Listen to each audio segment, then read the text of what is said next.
Welcome to my YouTube channel. ये part 3 session है pair of linear equations in two variables का। अब हम लोग आज क्वेश्चंस यहाँ पर कुछ डिस्कस करेंगे जो बेसिक थ्योरी यहाँ पर पार्ट 1 और पार्ट 2 में हम लोगों ने जो किया था। तो चलिए स्टार्ट करते हैं। तो आपका एनसीईआरटी बुक एक्सरसाइज 3.1 से क्वेश्चन है कि Aftab tells his daughter 7 years ago I was 7 times as old as you were then. Also 3 years from now I shall be 3 times as old as you will be. Isn't it this interesting? Represent this situation algebraically and graphically. यहाँ पर कह रहा है कि आफ्ताब, जो हिंदी में मैंने question लिख दिया, आफ्ताब अपनी पुत्री से कहता है कि 7 वर्ष पहले मैं तुमसे 7 गुनी आयु का था और अब से 3 वर्ष बाद मैं तुमसे केवल 3 गुनी आयु का रह जाऊंगा। तो इस स्थिति को हम लोग को बीजगणितीय या फिर ग्राफीय रूपों में क्या करना है, व्यक्त करना है। ठीक है, तो मैं हिंदी का क्वेश्चन मिटा देता हूं।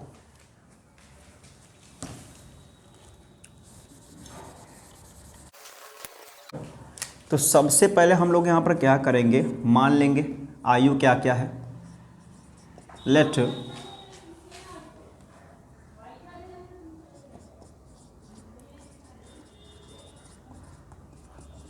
हर डाउटर्स एज, इसको x मान लेते हैं।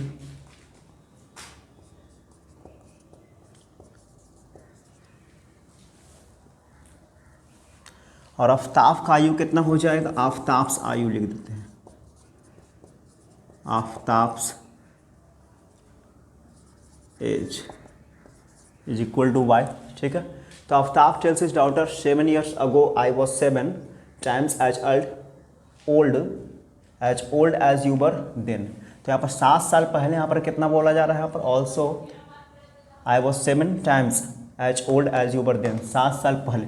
तो हम लोग क्या करेंगे, यहाँ पर 7 साल पहले ये y माइनस यहाँ पर 7 और x माइनस अगर हम 7 अगर करते हैं, 7 साल पहले की अगर बात हो रही है, आफ्ताब को एक तरफ रख देंगे और डॉटर को एक तरफ रख देंगे। 7 वर्ष दोनों में क्या करेंगे, घटाएंगे। अब यहाँ पर कह रहा है कि जो आफ्ताब उसके जो पिताजी हैं वह 7 साल पहले कितने गुनी हो जाएगी, 7 years ago I was 7 times, 7 गुनी। तो यहाँ पर फिर से क्या करेंगे, हम लोग मल्टीप्लाई कर लेंगे और इससे एक इक्वेशन निकाल लेंगे। तो क्या बन जाएगा इससे इक्वेशन, y माइनस 7, ये हो गया आपका 7x और ये हो गया 7 7 49। x को इधर हम लोग ला सकते हैं, y माइनस 7x, 7 को उधर अगर भेज देंगे तो 7 माइनस 49, यानी y minus 7x is equal to 9 में से 7 जाएगा तो 2 42।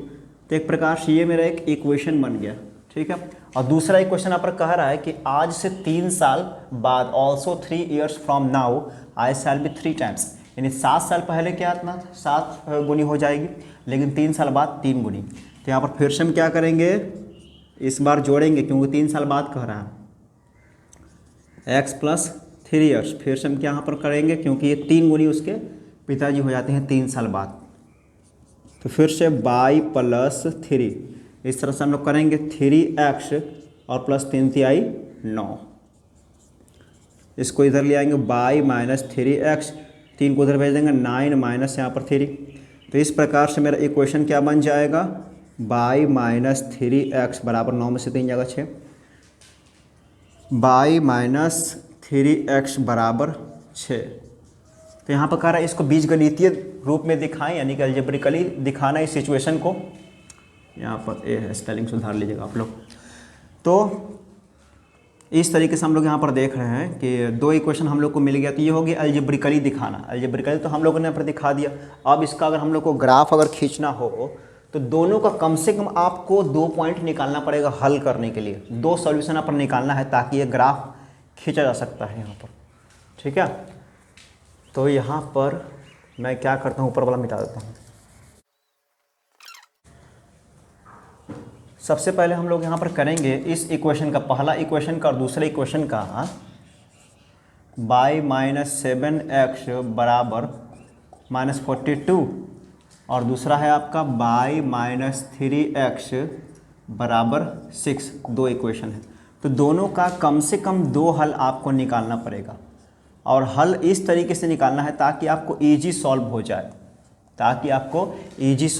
तो यहाँ पर हम लोग x का मान लिख लेते हैं, यहाँ पर हम लोग y का मान लिख लेते हैं। तो मान हम लोग को इस तरीके से रखना है ताकि ईजी हो जाए। तो यहाँ पर अगर x का मान अगर 0 रखेंगे तो ये तो खत्म हो जाएगा, लेकिन y पर -42 बहुत ज़्यादा हो जाएगा यहाँ पर, इसलिए x का मान हम 0 नहीं रखेंगे यहाँ पर। हाँ, अगर हम y का मान अगर 0 रखते हैं, तो y 0 हो जाएगा, ठीक है। बचा कितना, -7x -42, तो 7 से 7 अगर हम लोग काटते हैं तो कितना आंसर आ जाना चाहिए, 7×42, और माइनस से माइनस आपका क्या हो जाएगा, ख़त्म हो जाएगा ये रखने पर। तो हम लोग को पहला पॉइंट तो निकल गया कि अगर x कोऑर्डिनेट अगर 6 है, y कोऑर्डिनेट अगर 0 है, तो हम लोग निकाल सकते हैं। दूसरा कोऑर्डिनेट हम लोग को इसी तरीके से सिंपल रखना है ताकि सॉल्व करने में आसानी हो। और यहाँ पर हम लोग क्या रख सकते हैं, x का मान अगर यहाँ पर रख देते हैं 4 या फिर 5 रख देते हैं। अगर हम x का मान यहाँ पर अगर 5 रख देते हैं, 5 अगर रख देते हैं, तो x का मान अगर 5 यानी 7 बचे कितना हो जाएगा आपका 35, ये हो गया आपका -42। तो y का मान कितना, -42, और 35 उधर जाएगा तो प्लस में, ठीक है। तो इसका कितना हो जाएगा 7, यानी माइनस में निगेटिव में कितना आ गया, -7 आ गया। तो ये 2 पॉइंट इसका निकल गया। अब इसका ही भी हम लोग क्या करेंगे, 2 पॉइंट निकालेंगे आसान वाला, ताकि सॉल्व करने में दिक्कत नहीं हो। ग्राफ बनाने में हमको ध्यान रखना है कि एकदम आसान से आसान पॉइंट मिले, पॉइंट में नहीं निकाले। तो अगर हम लोग x कोऑर्डिनेट अगर 0 ले लेते हैं, x कोऑर्डिनेट, तो ये टर्म खत्म, y का मान कितना हो जाएगा 6, देखो ये हो गया आपका। यहाँ से अब हम लोग x का मान अगर 1 लेते हैं, 1 अगर ले लेते हैं, यहाँ पर -1 अगर लेते हैं x का मान, y -3 इंटू अगर -1 लेंगे तो कितना हो जाना चाहिए, माइनस कितना हो जाएगा प्लस, और उस तरफ अगर जाएगा तो माइनस प्लस हो गया है, तो उधर जाएगा तो मेरा माइनस में, यानी 6y 6 -3 हो गया 3। यानी अगर x कोऑर्डिनेट -1 रखते हैं तो y कोऑर्डिनेट मेरा कितना आ जाएगा, 3 आ जाएगा, ठीक है। तो इसको सिर्फ यहाँ पर दिखाना था, ग्राफिकल मेथड से दिखाएं और एल्जेब्रिकली मेथड से दिखाएं। तो एल्जेब्रिकल तो मैंने यहाँ पर नीचे दिखा दिया है। अब ग्राफ से हम लोग देख लेते हैं, ग्राफ से किस तरीके का इसका बनता है। तो पॉइंट्स हम लोग को मिला है 7 इस तरीके का। तो हम लोगों ने इसका एल्जेब्राइक रिप्रेजेंटेशन यहाँ पर कर दिया है। अब इससे मैंने यहाँ पर क्या कर लिया, एक्स कोऑर्डिनेट और वाई कोऑर्डिनेट दोनों का मान निकाल लिया। अब इसको मैं ग्राफ पेपर पर खींचूंगा। तो यहाँ पर तो बोर्ड पर सही तरीके से यहाँ पर नहीं मिल पाएगा, लेकिन आपको यह क्वेश्चन ग्राफ पेपर पर बनाना है। तो मैंने जो पॉइंट बैठाया है उसके अकॉर्डिंग हम लोग यहाँ पर देखते हैं कि कहाँ पर कट करता है। तो पहला यहाँ पर क्या है, एक्स कोऑर्डिनेट का मान यहाँ पर 6 है, वाई कोऑर्डिनेट का मान 0 है। एक्स कोऑर्डिनेट का मान आपका 6 है और वाई कोऑर्डिनेट 0, मतलब यहाँ पर हो जाएगा ये पॉइंट 6 और 0, ठीक है। अब एक्स कोऑर्डिनेट 5 है और वाई कोऑर्डिनेट आपका -7 है। एक्स कोऑर्डिनेट 5 है और वाई कोऑर्डिनेट आपका -7, तो बहुत चला जाएगा नीचे लगभग, मतलब यहाँ पर होना चाहिए 5 और -7 इस तरीके से। ये पॉइंट आपको और बढ़ाना पड़ेगा। अब है यहाँ पर एक्स कोऑर्डिनेट 0 और वाई कोऑर्डिनेट यहाँ पर 6 आपका दिए हुआ है। तो वाई कोऑर्डिनेट 6 है, एक्स कोऑर्डिनेट आपका 0, यहाँ पे हो जाएगा ये वाला पॉइंट 0 और 6। यहाँ पर अपन दे रहा है एक्स कोऑर्डिनेट -1 और वाई कोऑर्डिनेट 3, एक्स कोऑर्डिनेट -1 और वाई कोऑर्डिनेट 3, यहाँ पर होना चाहिए एक्स कोऑर्डिनेट -1 और वाई कोऑर्डिनेट 3। तो ये पॉइंट से अब हम क्या करेंगे, स्केल्स इसको अच्छे तरीके से खींचेंगे और ठीक ये वाला पॉइंट को भी क्या करेंगे, इस तरीके से मिला देंगे। ये आपको ग्राफ पेपर पर ही खींच लेना है। तो दोनों लाइन खींचने के बाद क्या करेंगे, हम लोग यहाँ पर इसका इक्वेशन लिख देंगे।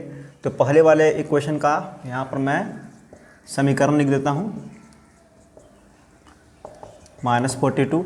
दूसरा समीकरण मेरा है y - 3x = 6। तो ये दोनों लाइन खींचने पर पता चल रहा है कि ये आगे जाकर कहीं पर मिलेगा। ये आपको ग्राफ पेपर पर अच्छी तरह से खींच लेना है, जिससे हम लोग को पता चल जाएगा कि कहाँ पर कट कर रहा है। और इस तरह से हम लोग पता कर सकते हैं कि इसका क्या हो गया, एक सॉल्यूशन होगा, यानी कि 1 सॉल्यूशन इसका आपका हो जाएगा। यहाँ पर हम लोग चेक भी कर सकते हैं इसका कितना सॉल्यूशन है। ये a1/a2 is not equal to b1/b2 जो मैंने पढ़ाया था, सॉल्यूशन इसका होता है -7 और a2 का मान कितना है -3 is not equal to b1/b2, यानी कि बाई का मान 1 है, बाई का मान 1 है। तो जाहिर सी बात ये इसके बराबर नहीं, इसका मतलब है कि इसका एक सॉल्यूशन होगा। ठीक है, अब हम लोग नेक्स्ट क्वेश्चन देखते हैं। यहाँ पर दूसरा नंबर सवाल है एनसीईआरटी का कि the coach of a cricket team buys 3 bats and 6 balls for ₹3,900, मतलब 39 रुपये में खरीदा है यहाँ पर 3 बैट और 6 बॉल्स। फिर बाद में क्या किया, एक और बैट और 2 more balls of the same kind for ₹1300, 1300 रुपये फिर से यहाँ पर खरीदा है एक बैट और 2 बॉल्स। तो इस सिचुएशन को आपको एल्जेब्रिकली और ज्योमेट्रिकली दिखाना है। इसको मैंने हिंदी में लिख दिया है कि क्रिकेट टीम के कोच ने 39 रुपये में 3 बल्ले और 6 गेंदें खरीदी। बाद में उसने एक और बल्ला तथा उसी प्रकार के 2 गेंदें 1300 रुपये में खरीदी। तो इस स्थिति को बीजगणितीय तथा ज्यामितीय रूप में व्यक्त कीजिए। तो यहाँ पर एनसीईआरटी के सवाल में जो यहाँ पर 2 गेंद दिया हुआ है, एनसीईआरटी के सवाल में मैंने यहाँ पर लिखा है 2 गेंद, एनसीईआरटी के बुक में आपको 3 गेंद यहाँ पर मिलेगा, जो कि 3 गेंद आपका मिस प्रिंटिंग से लिखा गया है, इसलिए आपको 2 गेंद लेकर यहाँ पर ही चलना है। ठीक है, उसको आप लोग सुधार लीजिएगा। तो यहाँ पर हम लोग क्या करेंगे, पहले यहाँ पर मानेंगे कि क्या कॉस्ट है, द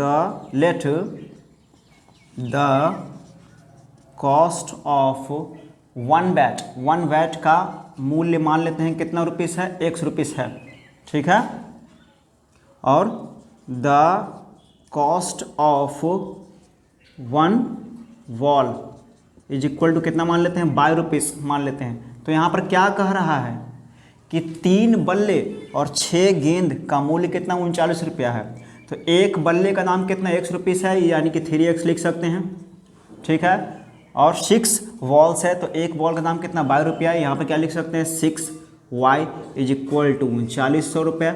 ये आपका पहला कंडीशन हो गया एल्जेब्रिकली रिप्रेजेंटेशन में। दूसरा यहाँ पर कह रहा है एक और बल्ला खरीदा गया है और उसी प्रकार की 2 गेंदें और खरीदी गई है। तो एक बल्ला का कितना हो जाएगा, x और प्लस 2 बॉल्स का हो जाएगा 2, यहाँ पर 3900 रुपया लिख देना है, 3900 रुपया लिख देना है यहाँ पर। ठीक है, 3x + 6y इक्वल टू 3900 रुपया। यहाँ पर कितना, x + 2y is equal to 1300 रुपया हो जाएगा, 1300 रुपया। चलिए, तो पहला केस और दूसरा केस यहाँ पर दोनों आपका निकल गया है। ये आपका बीजगणितीय निरूपण हो गया। अब हम लोग इससे रिलेटेड ग्राफ खींचेंगे। ठीक है, इसके लिए मैं क्वेश्चन को मिटा देता हूँ।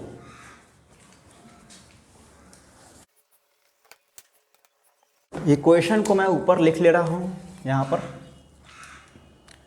3x + 6y बराबर 3900 रुपया, और एक है x + 2y बराबर 1300 रुपये। पहला इक्वेशन, और ये हो गया आपका दूसरा इक्वेशन। अब मैं इसको मिटा देता हूँ। अब इससे क्या करेंगे हम लोग, कम से कम हर एक का 2 पॉइंट्स निकालेंगे ग्राफ को खींचने के लिए। तो पहला इक्वेशन के अनुसार इसको मैं लेता हूँ x और y का मान, x और y का मान। तो यहाँ पर हम लोग क्या निकाल सकते हैं, x का मान, x का मान यहाँ पर हम लोग निकाल सकते हैं, x is equal to 3900, 6y को इधर में लेने पर -6y, आई हो जाएगा कितना में, वटा में 3 हो जाएगा। तो यहाँ पर y का मान अगर हम लोग भरते हैं यहाँ पर 500, तो 3900 रुपया -600 इंटू 500 y3, 3900 -6 बचे 3000/3, ये कितना हो जाएगा 900, 900/3 यानी कि 300। तो x कोऑर्डिनेट कितना आ गया आपका, 300 आ गया आपका x कोऑर्डिनेट। ठीक है, एक पॉइंट तो आपका निकल गया। दूसरा पॉइंट यहाँ पर कितना हो जाना चाहिए, दूसरा पॉइंट में हम लोग अगर रखते हैं 400, तो x कोऑर्डिनेट का मान अगर 400 रखते हैं तो कितना होना चाहिए, 400 मतलब 6 × 2400/3, तो कितना, 0000, 9 में से 4 जाएगा तो 5, अब 3 में से 2 जाएगा तो 1500, यानी कि कितना हो गया आपका 500। ये आपका हो गया 500। ठीक है, बाई कोऑर्डिनेट का मान 4 रखने पर 6 × 2400, फिर कितना हो गया, 9 में से 4 जाएगा तो 5, 3 में से 2 जाएगा तो 1, 15 से 3 बचे 15, 5 हो गया। ठीक है, 2 पॉइंट निकल गया। अब हम नीचे वाले इक्वेशन को देखेंगे, उसका भी 2 पॉइंट कम से कम निकालना है, तब ये ग्राफ खींचा जा सकता है। अब यहाँ से हम क्या करेंगे, x का मान निकाल लेंगे। तो क्या कर सकते हैं, अगर हम लोग y का मान रखते हैं कितना, 300 रखेंगे तो 3 दूनी का 600, और 13 में से 600 तो 700 हो जाएगा, तो थोड़ा सा ज़्यादा लंबा हो जाएगा, तो इसको हम 400 लेते हैं। y का मान कितना 400 अगर रखेंगे तो 4 दूना कितना 800, 13 में से 800 जाएगा तो कितना हो जाएगा 500। ठीक है, अब यहाँ पर हम y का मान और क्या ले सकते हैं, y का मान अगर निगेटिव में अगर लेंगे तो ये और बड़ा हो जाएगा, इसलिए निगेटिव में नहीं बल्कि पॉजिटिव में लेना है y का मान। y का मान और क्या ले सकते हैं, यहाँ पर y का मान अगर 600 लेते हैं तो y का मान 600 नहीं, हाँ 600 ले सकते हैं, कोई दिक्कत नहीं। 6 दूना का 1200, 1200 मतलब कितना हो जाएगा, ये हो जाएगा आपका 100। अब इससे रिलेटेड अब हम लोग क्या करेंगे, ग्राफ खींचेंगे। तो हार्डली कहाँ तक गया है, 600 तक गया है, तो अब हम लोग एक ग्राफ बनाएंगे। ये क्वेश्चन आपको ग्राफ पेपर पर ही बनाना है, मैं सिर्फ एक आइडिया के लिए आपको बता देता हूँ कि कैसे बनाना है। ठीक है, 100, 200, 300, 400, 500 और 600, 100, 200, 300, 400, 500, 600। निगेटिव में तो कोई वैल्यू है नहीं,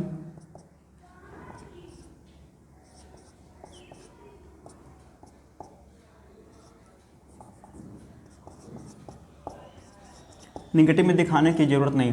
तो पहला मेरा है क्या, x कोऑर्डिनेट 300 फिर है 500, x कोऑर्डिनेट 300 ये वाला हो गया, y कोऑर्डिनेट आपका 500 मेरा यहाँ पर हो जाएगा पॉइंट, दोनों को जब मिलाएगा तो आप लिख देंगे पॉइंट 300 और 500, पहला पॉइंट। दूसरा है x कोऑर्डिनेट 500 फिर y कोऑर्डिनेट कितना है 400, x कोऑर्डिनेट 500 y कोऑर्डिनेट 400, मतलब कि 500 400 लगभग यहाँ पे हो जाना चाहिए, 500 और 400। तो ये पॉइंट को क्या कर देंगे हम लोग, स्केल के माध्यम से मिला देंगे। ठीक है, अब है x कोऑर्डिनेट 500 फिर y coordinate 400, x coordinate 500, x coordinate 500 फिर y कोऑर्डिनेट, सेम पॉइंट मेरा यहाँ पर मिल गया है दोनों का। फिर है x कोऑर्डिनेट 100 और y कोऑर्डिनेट 600, x कोऑर्डिनेट 100 और y कोऑर्डिनेट आपका आ गया 600, 100 और 600। तो हम लोग को क्या देखने को लिए मिल रहा है यहाँ पर कि दोनों पॉइंट जो है मेरा ठीक इसी लाइन पर पड़ गया है, दोनों पॉइंट इसी लाइन पर पड़ गया है, यानी कि दूसरा लाइन भी अगर हम खींचेंगे तो इसी लाइन पर क्या होगा मेरा पड़ेगा, यानी कि एक प्रकार से एक दूसरे को कोइंसाइड कर लिया। और जब कोइंसाइड कर लेता है तो इसका क्या होता है, इन्फिनाइट सॉल्यूशन होता है। कोइंसाइड करने के बाद इसका इन्फिनाइट सॉल्यूशन होगा।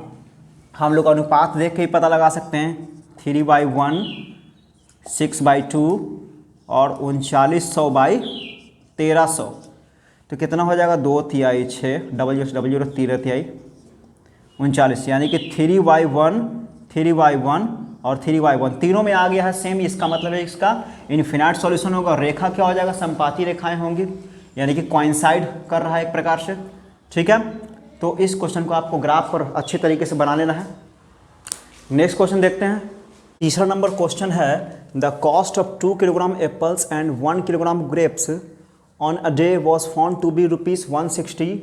After a month the cost of 4 kilogram of apples and 2 kilogram of grapes is ₹300। Represent this situation algebraically and geometrically. यहाँ पर कह रहा है कि किसी दिन आपका 2 किलोग्राम एप्पल्स और 1 किलोग्राम अंगूर का दाम 160 रुपया था। अब 1 महीने बाद आफ्टर ए मंथ इसका 4 किलोग्राम एप्पल्स का दाम और 2 किलोग्राम ग्रेप्स का दाम कितना हो गया, 300 रुपया हो गया। तो इस सिचुएशन को आपको एल्जेब्रिकली और ज्योमेट्रिकली दोनों तरीके से दिखाना है, बीजगणितीय तथा ज्यामितीय रूपों में व्यक्त कीजिए। तो नीचे वाला क्वेश्चन मैं मिटा दे रहा हूँ हिंदी का।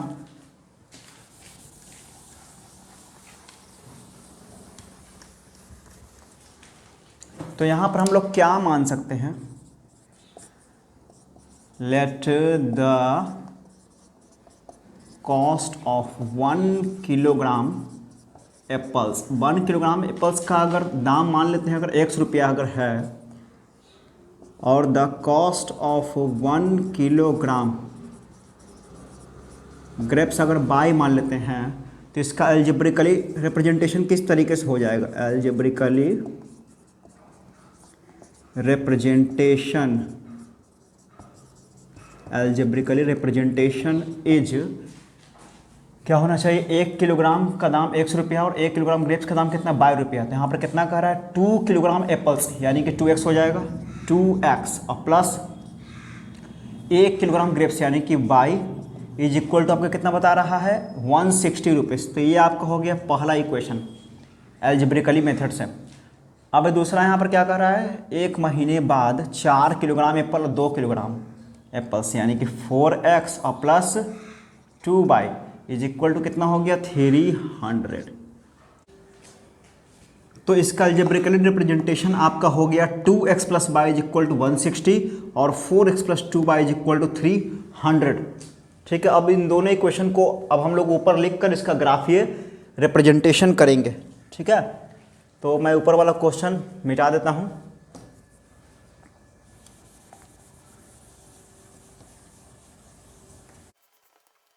क्वेश्चन है 2x plus y is equal to 2x plus y is equal to 160 rupees और 4x plus 2 y is equal to 300। यह पहला इक्वेशन है और यह आपका दूसरा इक्वेशन है। ठीक है, अब इससे मैं कम से कम 2 पॉइंट आपको निकालना है ग्राफ को खींचने के लिए,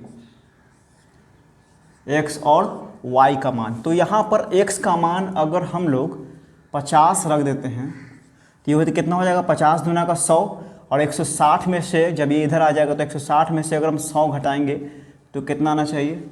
ये आपका 60 आ जाएगा। ठीक है, और अगर हम लोग यहाँ पर रखते हैं 60 या फिर कुछ और रख लेते हैं 40 रखते हैं, तो अगर 40 रखते हैं तो कितना हो जाएगा?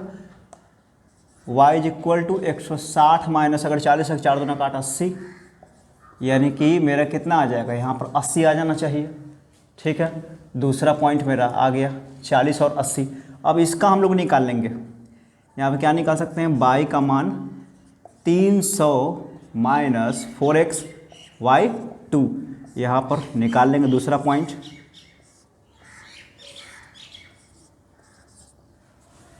तो यहाँ पर x कोऑर्डिनेट क्या रखें बाई का मान निकालने के लिए? 4x उधर चला गया और 2 मेरे इधर। तो x कोऑर्डिनेट का मान आपका अगर रख दिया जाए 60 रख देंगे, तो अगर 60 रखते हैं तो 300 माइनस 4 गुने 60 y कितना होना चाहिए? 2। तो 3 6 चौके 24 240 और बाई 2।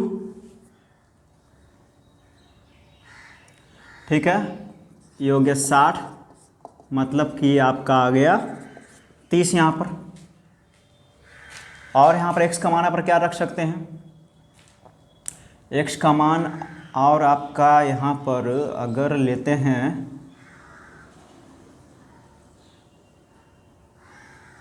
50 लेते हैं तो x 50 लिए हुए तो 50 नहीं लेंगे ताकि मिले नहीं। यहाँ पर ले लेते हैं 60। अच्छा 60 तो मैंने ले ही लिया है, 60 ले लिया है। तो कुछ और लेते हैं, कम 30 ले लेते हैं। तो 300 माइनस 4 गुने 30 और बाई कितना हो गया? 2। 300 माइनस 4 3 12 120 तो 0 और 30 में से 12 जाएगा तो 18, मतलब कि आपका हो गया 90। यहाँ पर आपका हो गया 90। 2 पॉइंट्स निकल गया है। अब दोनों पॉइंट को लेकर क्या करेंगे हम लोग? अब ग्राफ खींच देंगे। ठीक है, तो हार्डली आपका 90 तक गया है, तो 90 तक हम लोग को बनाना पड़ेगा। यह ग्राफ आपको ग्राफ पेपर पर ही खींचना है। x डैश y और y डैश, ये आपका ओरिजिन हो गया। ये हो जाता है 10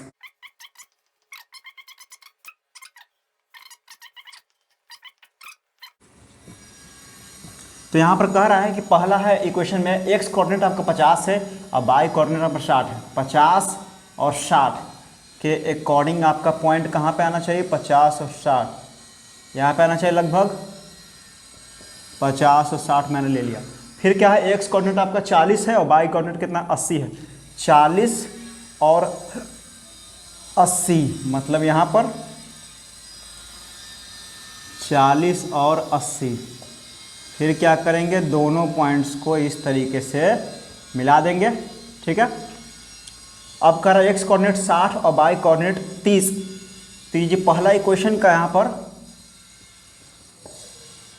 लिख देंगे हम लोग, पहले इक्वेशन को लिख देंगे, पहला बन गया। दूसरा है 60 और 30, 60 है और आपका 30 है, मतलब कि लगभग आपका यहाँ पर होगा 60 है और 30 है, ये वाली पॉइंट। अब 30 है और 90 है, 30 है और आपका 90 है, 90 पॉइंट यहाँ पे आ रहा है, 30 और 90। अब क्या करेंगे, दोनों स्ट्रेट लाइन को इस तरीके से हम लोग मिला देंगे। तो हम लोग यहाँ पर क्या देख रहे हैं कि एक स्ट्रेट लाइन, दोनों स्ट्रेट लाइन जो है आपका पैरेलल है, ठीक है, पैरेलल लाइन है। दोनों इक्वेशन को आप लिख देंगे 4x + 2y = 300। दोनों को हम लोग इक्वेशन को अच्छी तरीके से लिख देंगे ग्राफ पेपर पर। और ये दोनों क्या है, एक दूसरे को कट नहीं कर रहा, इसलिए इसका नो सॉल्यूशन होना चाहिए ग्राफ पेपर पर। ये पैरेलल है और हम लोग यहाँ पर चेक भी कर सकते हैं।